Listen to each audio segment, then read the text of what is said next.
It's Messi!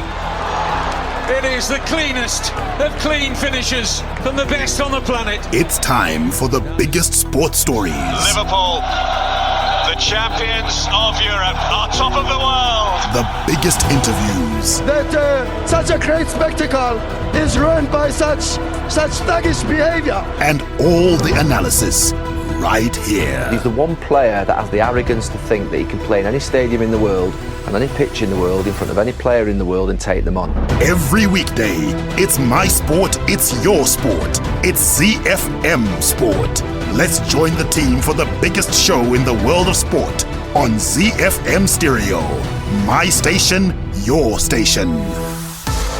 It's a very good evening, Zimbabwe, and welcome to ZiFM Sport on a Monday after a fascinating weekend of action in the Bundesliga. The Bundesliga roared to life a couple of weeks ago, and it has kept chugging forward, given hope to the rest of Europe. And indeed, last week we heard announcements come out of England, Spain, and Italy that football is going to be back pretty soon. We'll be taking a look at that league a bit later on in the beautiful game. But before that, we've got plenty of stories to get through, especially on the home front where Zimbabwe number one tennis player Benjamin Locke is relishing the seemingly tough Davis Cup World Group 2 challenge against China, which is scheduled for mid-September. That is our lead story. And in studio, should I say, from the comfort of their homes into the studio, back to your homes, we have a leading team of pundits. Barry Manandi, Chris Gray, Alois Munjira, our producer is Sean Tafirinika, and my name is Mike Madoda. We, of course, have international sports news as well for you. World Rugby has rejected a proposal for an unofficial World Cup event next year aimed at boosting the game's finances after the coronavirus stoppage. In Around the World in 60, we take off in England, where Silverstone is set to stage 2 Formula One races, with the British government expected to provide participants with an exemption from quarantine rules. In India, paceman Jasprit Bumrah said that cricket should seek an alternative for shining the ball if the game's governing body banned the use of saliva during the coronavirus pandemic. And in the United States, Brazilian welterweight Gilbert Burns upset former world champion Tyron Woodley in a unanimous points win at UFC Fight Night in Las Vegas. We'll dive into the beautiful game where, according to midfielder and teammate Axel Witsel, Jadon Sancho is among the leading players of his generation after the rising star scored a hat-trick in Dortmund's 6-1 thrashing of Paderborn last night. In the Premier League, the majority of teams in the bottom half want relegation scrapped if the 2019-2020 season has to be curtailed amid the coronavirus pandemic. In La Liga, Barcelona will resume their bid to defend the Spanish title on Saturday, the 13th of June, with a trip to Real Mallorca, while Real Madrid will host Aiba, and the following day as dates are confirmed for the first 2 rounds of fixtures after the restart. And in Serie A, Inter Milan want Alexis Sanchez from Manchester United on a longer loan deal following the extension of the 2020-2021 season in Italy and England. That and so much more to look forward to on this edition of ZiFM Sport. The Warriors, the Chevrons, the Cheetahs, the Mighty Warriors, and the Sables. From the pool to the track to the field, we are Team Zimbabwe. The Home Front. Local sports news and analysis. Right, let's get the show on the road. Zimbabwe number one tennis player Benjamin Locke is relishing the seemingly tough Davis Cup World Group 2 challenge against China, which is scheduled for mid-September. With sports slowly resuming around the world, it's likely that the Davis Cup matches will go ahead as scheduled, barring any unforeseen circumstances. Locke starred in Zimbabwe's 3-1 victory over Syria at Harare Sports Club in early March. Zimbabwe host 39th ranked China on the weekend of the 18th to the 20th of September. So China will be coming to these shores, and just taking a look at their ranking, 39th, Chris, Zimbabwe should be in the 60s, I think. So this is going to be a sterner test than Syria was a couple of months ago. Absolutely, and we're going to see exactly what Benjamin Locke. In fact, the Locke brothers are actually made of. I think this is going to be a much bigger challenge than they've had, I think, even in recent years. China's ranking is 1. I think something that'll play to their advantage, though, is that they'll be playing at home. Obviously, this is a different environment for them, and in terms of things like you include the altitude coming to play in Zimbabwe, it's a different territory that might work in their advantage. But when you have a team that's ranked 39th, likelihood is they have played across these tough environments before, and so they'll mount a significant challenge for the Locke brothers. Certainly a significant challenge, Barry, and the one thing that the Chinese will not be short of in Zimbabwe is support. There's a sizable Chinese population in this neck of the woods, and so if they get wind of the fact that their brothers are going to be on these shores, it could make for a very interesting atmosphere at Harare Sports Club. Yeah, so actually, if we don't show up as Zimbabweans, it could actually turn out to look like it might be outnumbered. Exactly, for the Chinese, and because we also know that they're very much community oriented, and all of that community talk to one another. So all it'll take is for someone to just light that blue touch paper and say that the team is coming, let's go support them, and there'll be a vociferous crowd for the Chinese at our sports club. But I do believe in the groundswell of support that has been growing for our Davis Cup team. Those who have attended the games, those who have supported the team, have never been or haven't been disappointed in recent times. So I foresee Zimbabweans actually showing up as well. And so I agree with Nick, with Chris, with Chris, that the Harare Sports Club being a different venue for China might be the one sort of tipping point that might drive this tie in our favor.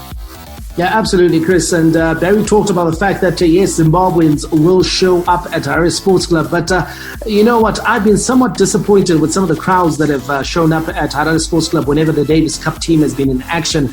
Do you feel that enough is being done by Tennis Zimbabwe to try and mobilize support in the lead up to these encounters? Because sometimes, they can just give you that extra edge versus your opponent. They can make the atmosphere a bit more uncomfortable for visiting teams. Do you feel that Tennis Zimbabwe is doing enough to harness local support, and even from the neutrals, just Zimbabweans who want to support Zimbabwe and are not necessarily tennis fans?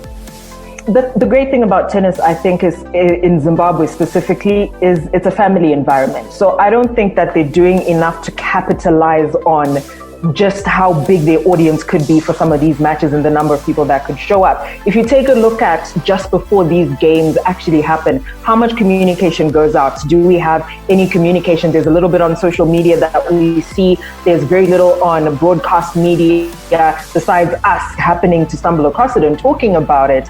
I don't think there's nearly enough communication and actively growing that community of supporters of tennis in the country. If even you go through the school system where kids are playing tennis, these are games that they need to be exposed to. So to even just use that as a way of harnessing support, kids are going to come with their parents, and it's going to continue that way. So I don't think there's nearly enough being done. And even for the sponsors themselves, how much traction are they getting from Zimbabwe Tennis? How much are they doing to communicate the fact that there's these games that are going to be taking place? So I think there's not nearly enough communication, and there's not nearly enough work being put in actually growing a community around Zimbabwe Tennis.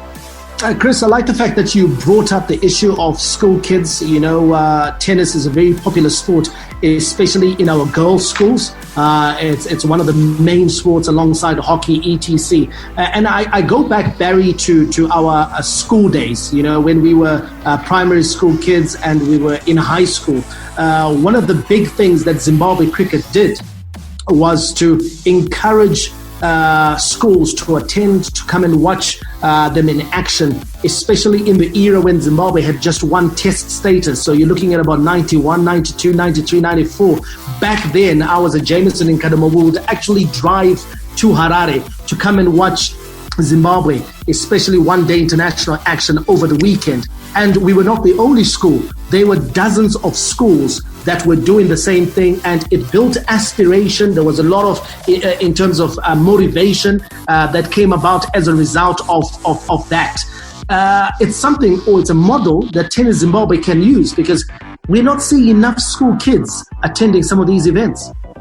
Well, you touched on all the points there. The fact that with school kids, it's a captive market. It's aspirational, because a lot of the school children who went to those cricket games that you mentioned earlier, in effect, went and played cricket back at school. Now, some of them weren't good enough and then fell by the wayside. But a large pool of those began to play the game, wanting to be like an Edo Brandes.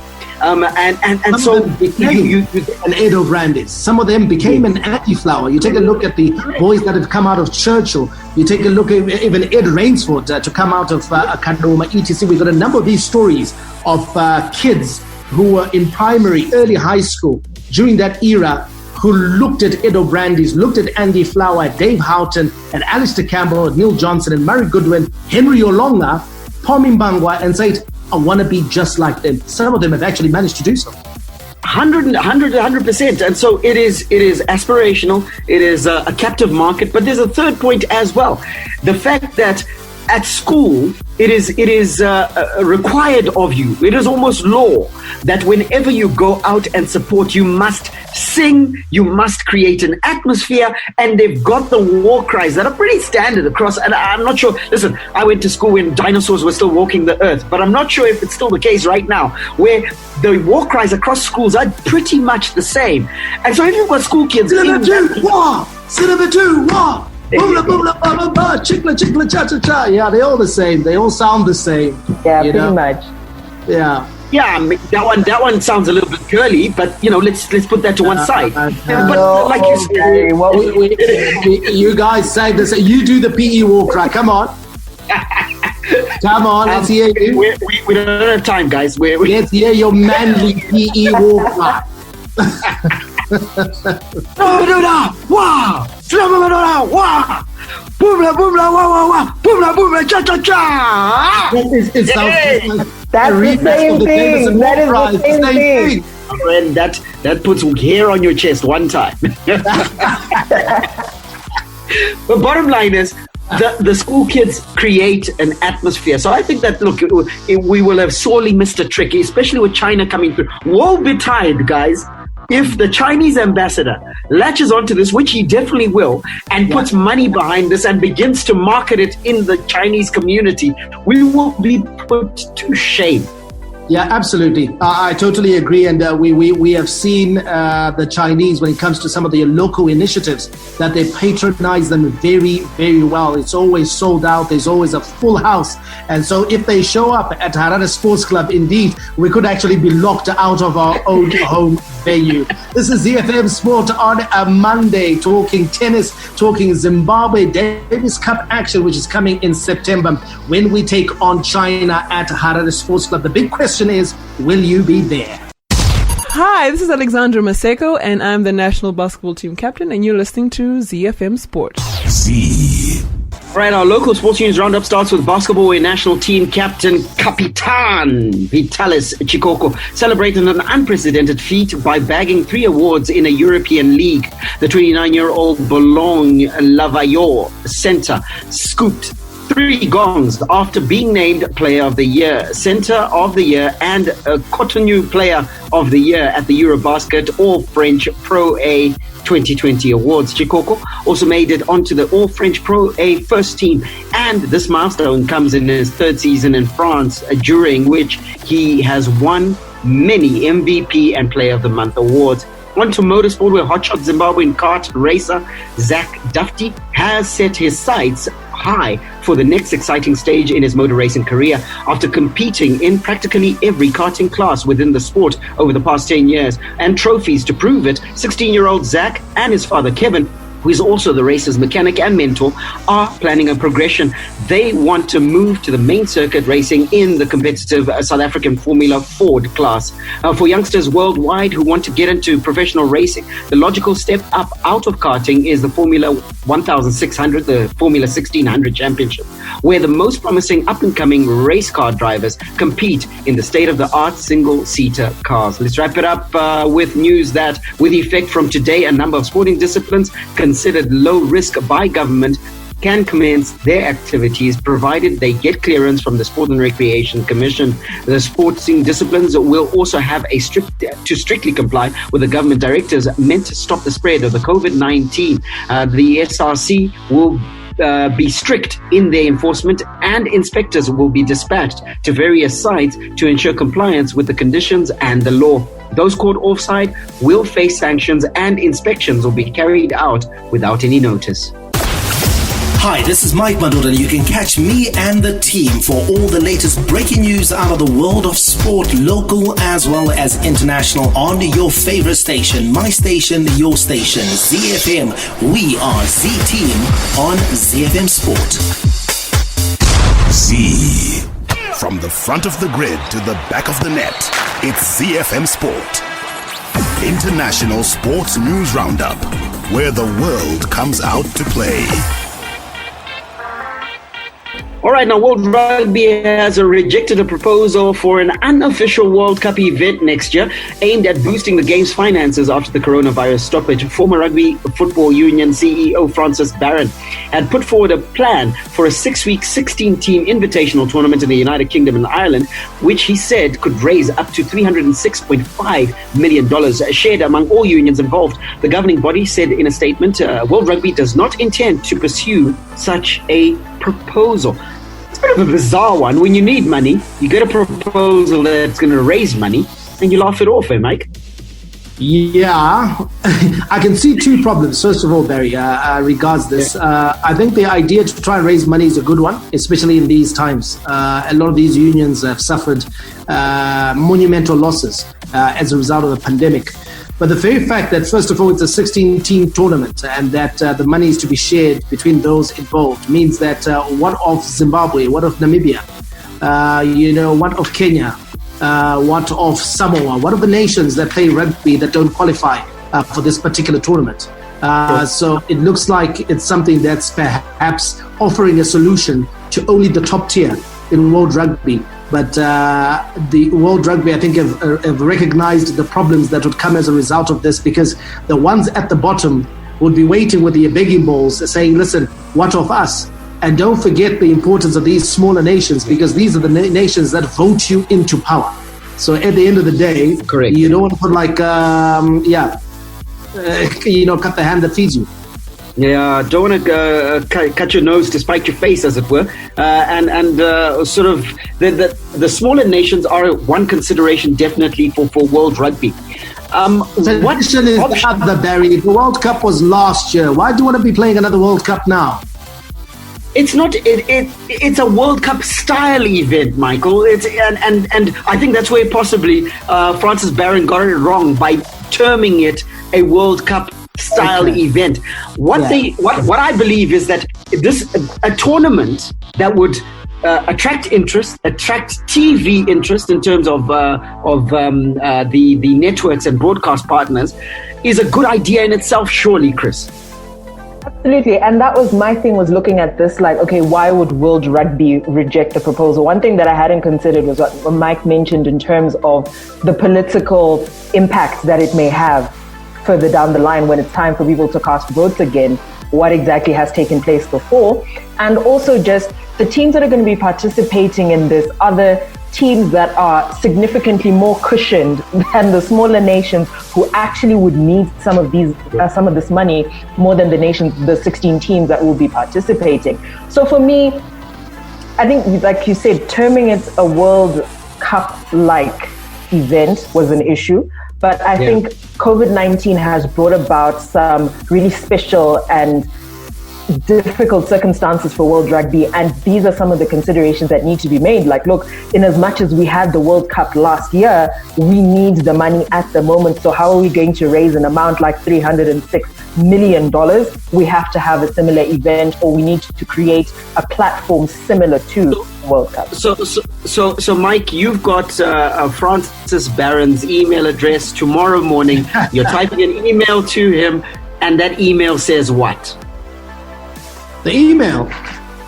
Shucks, I wouldn't know what to say to him, but in truth, I think start with hello. I'll start with hello. And why not expand the World Cup? No, but the reality is I think rugby sort of like swims in a different pool to football, for example. You know, there's a lot more money in football. There's a lot of more money in that sort of sphere than there is in rugby. However, I think World Rugby is sort of like running scared. I think we carried the story last month of some of the initiatives that New Zealand Rugby is seeking to pursue. And of course, similar initiatives that could then be sought by South Africa Rugby, for example. They might try and latch onto their brand. The Springboks is a decent brand, operating in a country which doesn't have the financial clout of, let's say, your France, of the United Kingdom, etc. So they could try and leverage on that. And then there could be a split that will be very difficult to then mend together in World Rugby. So I think they're going to have to think outside the box.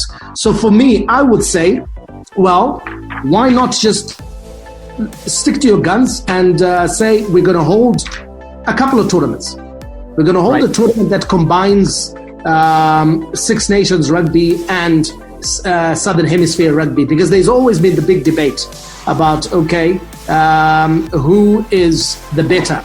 Okay, so let's do that, because we've already cancelled the inbound and outbound tours, which is when the Northern Hemisphere would come to the Southern Hemisphere and test themselves versus the All Blacks, Australia, Argentina and South Africa. So those are not going to be on the table. So why not in their place institute a tournament where we get, say, the top two from Six Nations clashing versus the top two from the Rugby Championship in that sort of format where they come in one group, you play each other once, and then the top two nations qualify for the final.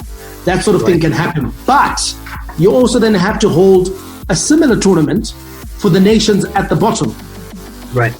Yeah, you have to do something for those nations, because for me, that is where the nations at which bottom? The bottom of the Rugby Championship and Six Nations, or the nations at the bottom of the rugby pyramid?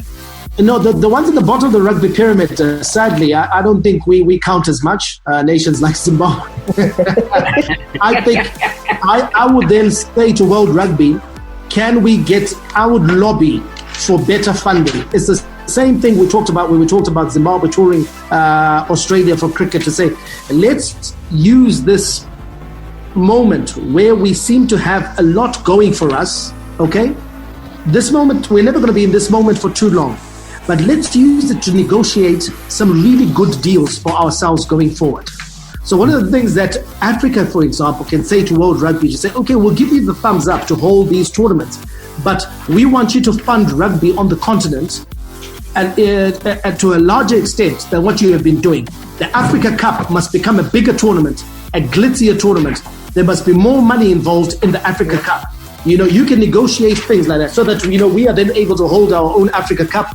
So the likes of Japan, Fiji, Samoa, the United States, Canada, those nations that sort of like occupy the middle tier, your Romanias, your Uruguays, etc., they can hold their own tournament.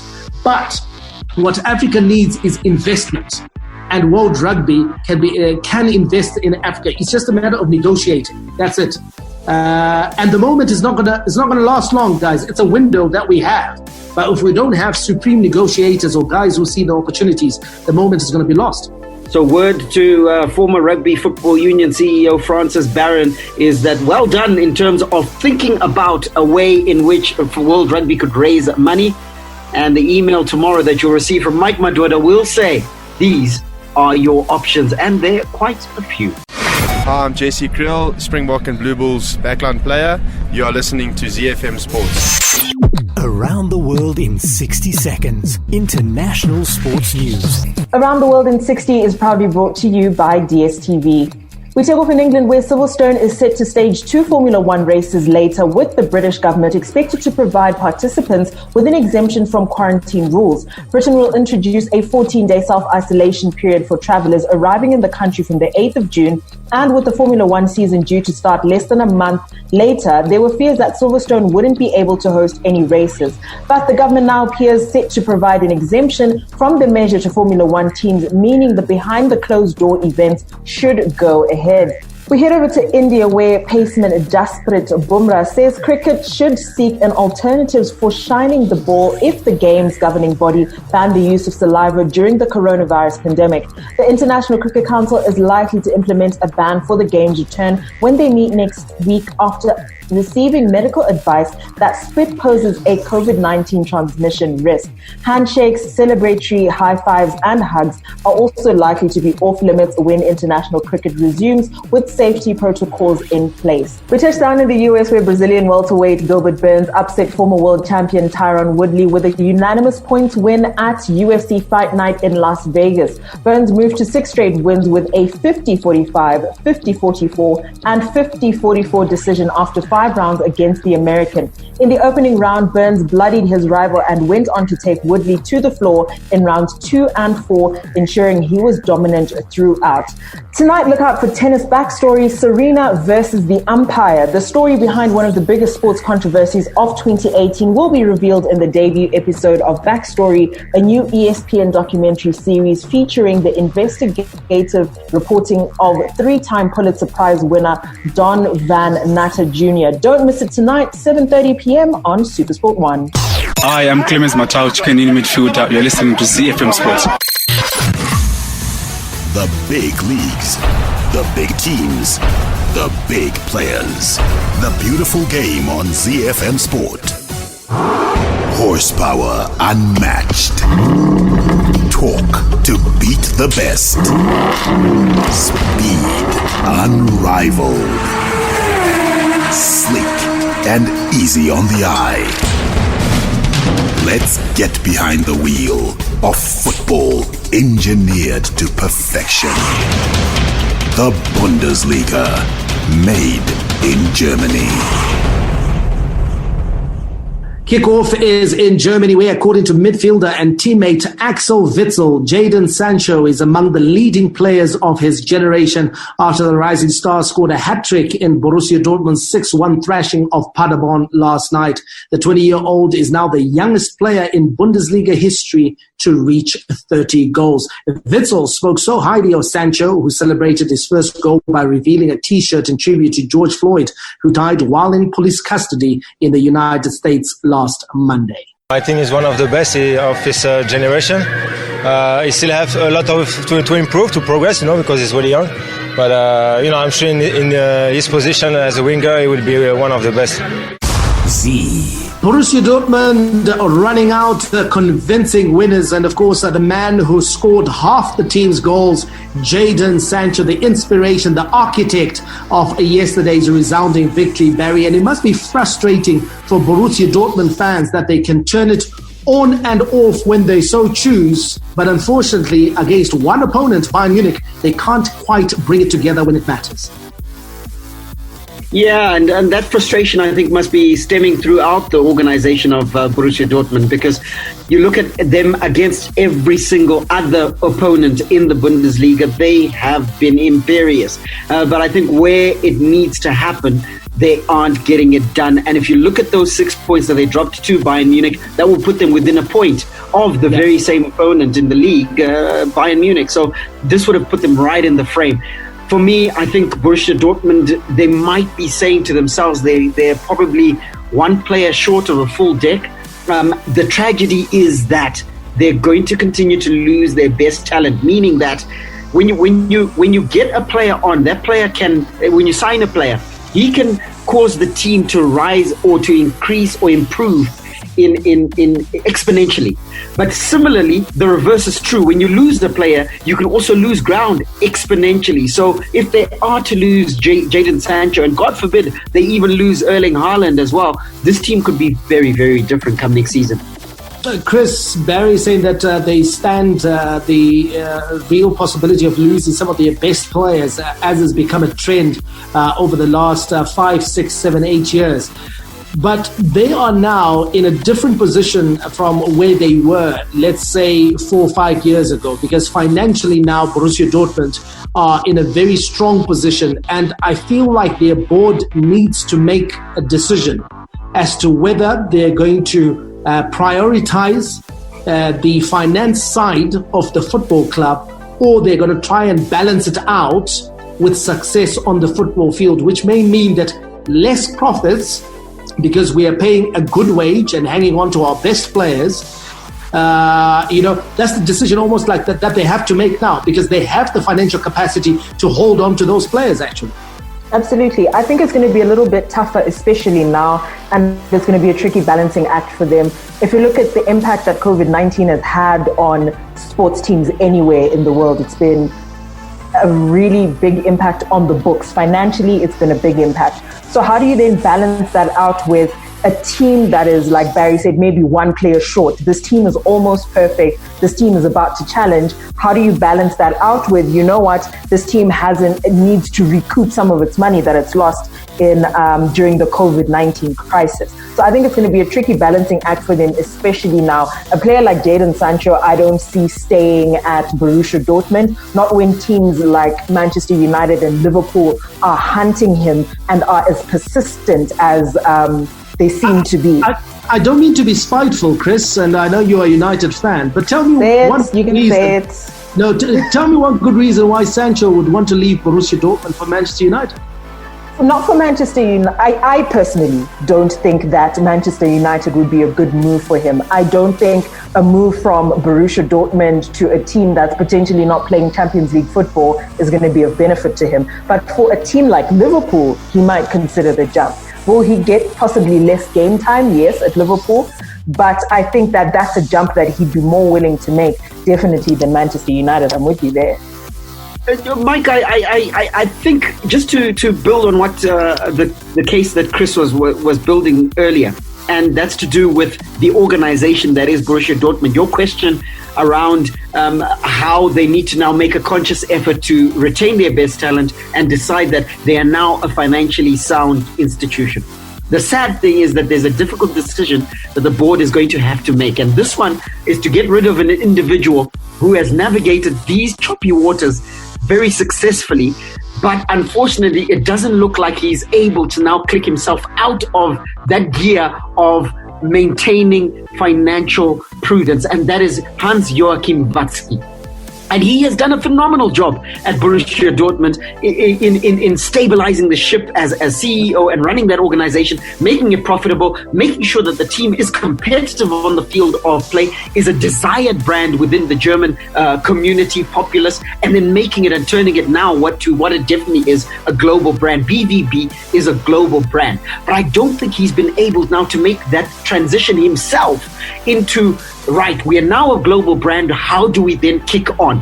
Who would take over from him? I'm not sure. And I'm sure there's countless individuals within the German society who could walk into that position and then take the organization forward. But I feel that the mentality that Aki Watzke has is not the right one to move the organization forward. And that's hard to say of a guy who's done so well. Yeah, absolutely, Barry. And I think because of the circumstances in which Watzke took over at Borussia Dortmund. He came in when the team was tittering just above bankruptcy. Remember, this is a club that had to have Bayern Munich bail them out by paying their wages.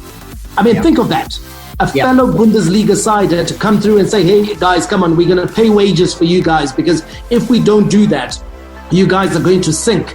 And so credit to Bayern Munich for the benevolence that they showed at the time. But those are the circumstances in which Watzke came through. And I don't think he's ever kind of like transitioned his mind from that situation into the current situation right now, where they are sitting just below the top brands in world football. And they just need, just a period of success, on-field success, a period where they have a few star players just to build on their brand and to build on the football club's personality, for them to actually realize even more. Because there came a time when Liverpool had to break free from tradition. There came a time when Liverpool had to break its wage structure. Liverpool had always resisted paying top wages to footballers. There came a time when Liverpool had to say, you know what? We are now going to be, instead of recipients of world record signing on fees, we are going to be shelling out world record signing on fees for players we want. And that is where Borussia Dortmund is for me. I feel like they've got to say to Jadon Sancho, hang on, you're not going anywhere. Okay? For sure. We're going to pay you 250,000. You are staying. Haaland, we've just bought you. Okay? We're slapping on 200 million. On you. If anyone wants, let them pay silly money, but you're not going anywhere. Sure. And then we're going to add a few more pieces to what we already have to make sure that we can compete with Bayern Munich.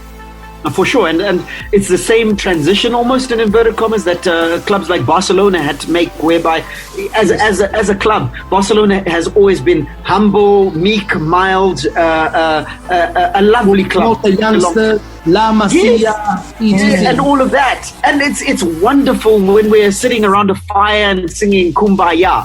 But when it comes to the global game now, which has become cutthroat and callous, you then need to make the tough decisions. And Barcelona has managed to transition from that Kumbaya club into now a profitable entity, but an entity also that's aggressive on the transfer market, as well as trying to make sure that the youngsters are coming through. BVB has got to make that decision, or else the black and yellow is always going to play second fiddle to the Reds of Germany. Okay, and they are playing a second fiddle to the Reds of Germany. Bayern Munich, who are sitting atop of the Bundesliga standings on 67 points.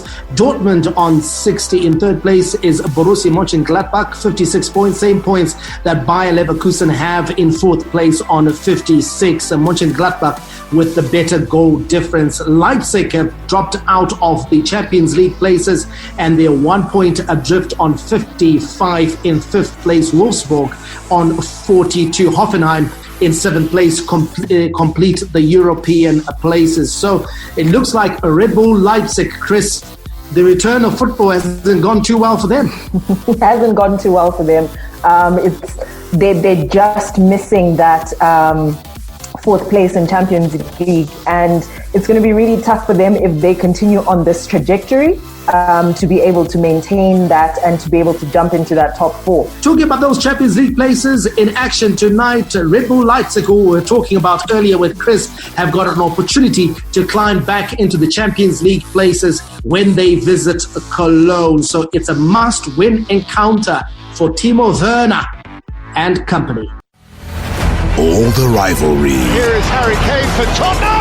Oh, what a goal! A classic derby goal from Harry Kane. Catch him if you can.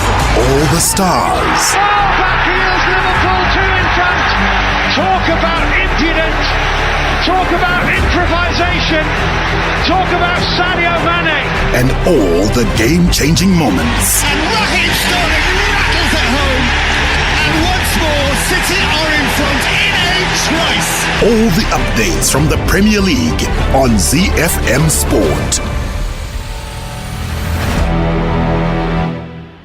Let's dive into England, where the majority of teams in the bottom half of the Premier League want relegation scrapped if the 2019-2020 season has to be curtailed amid the coronavirus pandemic. The Premier League season is due to restart on the 17th of June behind closed doors, with all 20 clubs set to vote on what to do if the season has to be curtailed at a shareholders meeting on Thursday.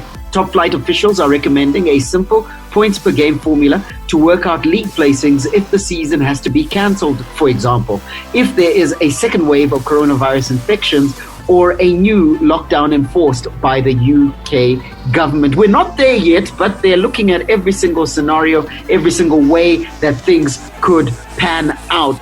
Chris, where do you sit on this? Is it the relegation threatened clubs is a self-interest creeping in once again? We saw it at the beginning of Project Restart, where they were like, let's not restart. And now they're saying, okay, fine, we'll restart, but relegation should be scrapped if we don't restart it at all and the season is curtailed. Look, we've seen a lot of kicking and screaming from those teams close to the relegation zone and in the relegation zone. And it's been a little bit disruptive, I must say. But I think it is acting in self-interest, because that idea of relegation for some teams looks like a reality. If you take a look at Bournemouth, Aston Villa, Norwich, those teams are likely to be relegated. So for them, this is a realistic situation where they could see themselves dropping into the championship, and that's not something that they would want. In terms of where I stand on it, I am with the little teams. I don't think relegation should happen this season. I think we've had enough of a disruption. Why are you saying I'm saying because if we scrap relegation, therefore Champions League, qualification must be scrapped. We can't have a champion because everything must be then held in abeyance. It can't be what's good for the goose is good for the gander. If we have a champion, we've got relegation. If we don't have relegation, we don't have a champion. From my perspective, I think the smaller teams have almost conceded quite a bit in terms of these negotiations. In terms of then slapping on relegation on top of that, I'm not for it. I'm with the little guys. And so, Mike, doesn't that then put paid? And look, there's an outside possibility that the season will be curtailed. I doubt it. The infections are at an all-time low in the United Kingdom at the moment. In fact, some of their tests for the new vaccine are being affected as a result of the amount of new infections that are happening in the UK. So it's all looking rosy that we will get back to football on the 17th of June. However, if we don't, and the season is curtailed, and we use that points per game computation where the amount of points that you've amassed are divided by the amount of games that you've played, and you get that points per game ratio, surely the league placings should result in normal footballing practice, relegation and a champion. Absolutely. I think you summed it well, Barry, when you talked about the fact that if a champion is to be declared, if Champions League places are to be decided, then there must be relegation. We tend to look at the Premier League, and if we look at it in isolation, then it's okay, but unfortunately we don't have an American franchise system where there is no relegation or promotion. The Premier League is the carrot for teams that are playing in the Championship. Teams like Leeds who are playing to get into the Premier League, what do you tell them? Or what do you say? You say that all your effort is in vain, all your investment is in vain because Norwich and Aston Villa and Bournemouth don't want to be relegated. I don't think it's fair. They've got to be relegated because at the end of the day, I think the move that was made to play those two games in hand first, to make sure that all teams get to 29 matches, is to make sure that there will be no legal challenges whatsoever to any decisions that are taken should the season be curtailed. So everyone is going to be brought up to 29 matches by those two outstanding fixtures. And thereafter, listen, you played 29 matches, just like anyone else and everyone else. You're in that position because of the effort you've put in. No one put you in that position, save for yourself. So a decision will be made, and that decision should have what's the reason why these teams don't want to be relegated? Give me one logical reason. I can't find it, because you have played the same amount of matches as everyone else. You are there because of how good or how bad you are. Liverpool is in the position they are in because of how good or how bad they are. Newcastle, exactly the same. So if what's good for the goose is good for the gander, guys, it is what it is. Some good news, though, quick update, is that over the weekend, there have been no positive tests for coronavirus after the 4th round of Premier League testing. The latest batch of tests, which were conducted on Thursday and Friday, are the first to take place since clubs unanimously agreed a return to contact training. Of course, there's that big meeting taking place on Thursday. Chances are the season will not be curtailed, and we will see football return on 17th of June. The Nerazzurri, the Black and Blues, Inter Milan. It's Romelu Lukaku, and it was never in doubt. He's a beast at the best of times, but this season he has become a monster. The Giallorossi, the Yellow and Reds, AS Roma. Belotti has a go! Tremendous hits! That's what he's capable of! La Viola, the Purple Ones, Fiorentina. Brock Ribery seals a glorious win for Fiorentina with a sumptuous goal at San Siro. The Bianconeri, the Black and Whites, Juventus. Ronaldo seals yet another 3 points for Juventus. Tough yet colourful. The best of Italian football on Z.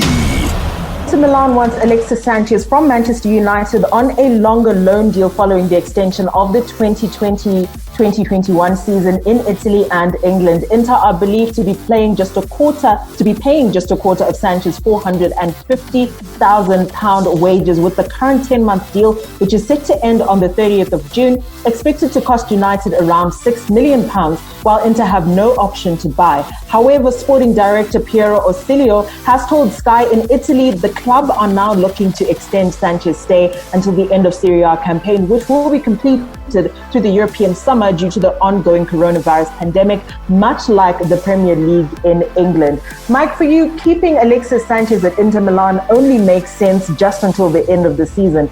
Is this a decision, obviously for Manchester United, it's tricky in terms of cost, but it only makes sense for Inter Milan? Yeah, for Inter Milan, I think he's a good player. Remember, he cut his teeth in Serie A when he was at Udinese.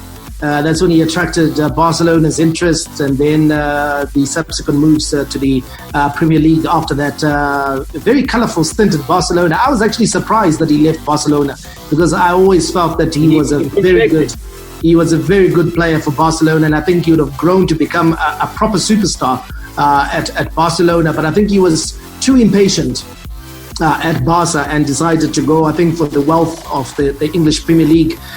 He's a good player for my money, and I think at Manchester United, I think something just didn't work out for him. It was not a question of ability, but he just didn't look like his heart was there. And we've heard so many players now who are giving interviews, or who have given interviews during this corona lockdown. You know, your Chicharitos, you know, your Herrera at PSG, you know, who have talked about the fact that, you know, things just weren't right at Manchester United. And again, I think of Pogba as well. It's never been a question of ability, but it looks like just something isn't right. And players, you know, Angel Di Maria is another one as well, who came in, lit it up for a couple of months, and then just slunk back into his shell and decided that he wasn't going to kick a ball in anger, and he looked disinterested at all at stuff that was happening at United for the rest of the season. So it could be a question of things are not just right at Man United, and these players that don't want to be there, I think United should just sell them outright. Yeah. You know, Alexis Sanchez's value is not going to accrue, guys. You know, it's going to diminish over the years. He's already reached the end of his career. Sell him to Inter Milan. Get whatever you can, and move on. Invest that money in perhaps paying for a Jadon Sancho or someone else, but get him off your wage bill. Some advice there for Manchester United. Let's see if Ole Gunnar Solskjaer listens to ZiFM Sport. We'll send him a link. Send him a clip, Sean. Yes. Right, let's wrap up the show with a quick update from Spain, where Barcelona will resume their bid to defend the Spanish title on Saturday, the 13th of June, with a trip to Real Mallorca, while Real Madrid will host Eibar the following day, as La Liga confirmed dates for the first two rounds of fixtures after the restart. Ernesto Valverde's side will kick off their first game back at 10 p.m. local time. Real Madrid's match with Eibar will kick off at 7:30 p.m. with Atletico's trip to face Athletic Club of Bilbao at 1 p.m. So action will be back in Spain in less than a couple of weeks, to add to what we've been watching out of Germany. Exciting times for football fans ahead. Exciting times for us all, and exciting times will continue tomorrow on ZiFM Sport at 6:05. We've got to go. May God richly bless you. That's my story, and I'm sticking to it. Menande, out. And it's Messi! It is the cleanest of clean finishes from the best on the planet. The biggest sports stories. Liverpool, the champions of Europe, are top of the world. The biggest interviews. That such a great spectacle is ruined by such thuggish behavior. And all the analysis right here. He's the one player that has the arrogance to think that he can play in any stadium in the world and any pitch in the world in front of any player in the world and take them on. Every weekday, it's my sport, it's your sport. It's ZiFM Sport on ZiFM Stereo. My station, your station.